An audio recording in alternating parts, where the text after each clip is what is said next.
Assalamualaikum dan hai semua. Apa khabar? Saya harap semua sihat. Today's lesson is part 4 of vocabulary for opposite words. You could watch the videos of opposite words under this playlist in iLearnMalay channel. As you might have known already, learning opposite words and knowing how to apply them correctly in a sentence has a huge benefit, especially if you practice them immediately with a native speaker. Don't forget that you could practice them with me. Check out the link here to book a class. Let's go straight to our first pair of opposite words in today's lesson. Tetamu, tetamu. Tuan rumah, tuan rumah. Tetamu means guest. Tuan rumah means host. Tetamu dah tiba, tetamu dah tiba. The guest has arrived. Tetamu is the guest. Dah or sudah means already. Tiba means to arrive. Dah tiba means has arrived or have arrived. Tetamu dah tiba. The guest has arrived. Let's look at the sentence with the opposite word tuan rumah. Tuan rumah sibuk sekarang. Tuan rumah sibuk sekarang. The host is busy now. Tuan rumah means the host. Sibuk means busy. And sekarang means now. The next pair of opposite words are sopan, sopan. Kurang ajar, kurang ajar. Sopan means polite, well-mannered. Kurang ajar means rude. Let's look at the sentences. Tolong sopan sikit. Tolong sopan sikit. Please be a bit polite. Tolong means please. Sopan means polite. Sikit means a bit or some. The word jadi in Malay can be added before the word sopan, but it is optional. Like in the next sentence of the opposite word, which is kurang ajar. Jangan jadi kurang ajar. Jangan jadi kurang ajar. Don't be rude. Jangan means do not. Jadi means to be or to become. Kurang ajar means rude.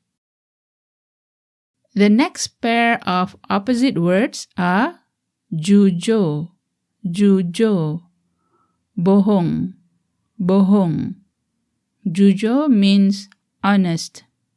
Bohong means to lie as a verb or lie as a noun.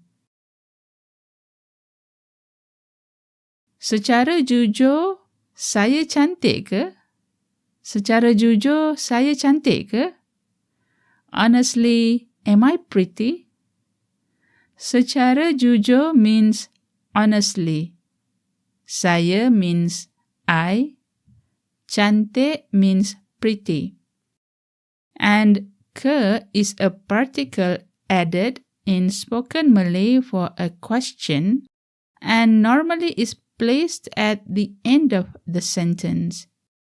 The opposite sentence is jangan sesekali bohong.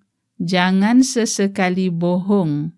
Don't ever lie. Jangan means don't. Sesekali means ever. Bohong means lie or to lie. Before we move on to the next set of words, don't forget, jangan lupa, please help the channel to grow by doing the followings. Terima kasih banyak. The next pair of opposite words are terang, terang, gelap, gelap. Terang means bright. Gelap means dark. Bilik ni terang bila ada cahaya. Bilik ni terang bila ada cahaya. This room is bright when there is light. Bilik means room. Ni or ini means this. Terang means bright. Bila means when. Ada means there is. Cahaya means light. Let's go to the sentence for the opposite word. Tolong buka lampu. Gelap sangat. Tolong buka lampu. Gelap sangat. Please turn on the lamp. It is very dark. Tolong means please. Buka means to turn on. Lampu, the lamp. Gelap means dark. And sangat means very. The next pair of opposite words are kuat, kuat, lemah, lemah. Kuat means strong, lemah means weak. Kuatnya awak, kuatnya awak. You are so strong. Kuat means strong. Kuatnya means so strong. And awak means you. When you attach the suffix nya to an adjective in Malay language, it means someone or something is having that attribute, and using nya will emphasize and intensify the attribute, and this is often used colloquially. Please watch this lesson on the link above for more details on the suffix nya. The sentence for the opposite word is jangan jadi lemah sangat. Jangan jadi lemah sangat. Don't be so weak. Jangan means don't. Jadi means to become or be. Lemah means weak. And sangat means very or so. Alright, thank you for learning Malay today. I hope you have learned something useful from today's lesson. And don't forget to support the channel so many more could learn Malay. For those who want to practice speaking Malay with me, please check out my site at linktree/ilearnmalay. Terima kasih dan sampai jumpa lagi.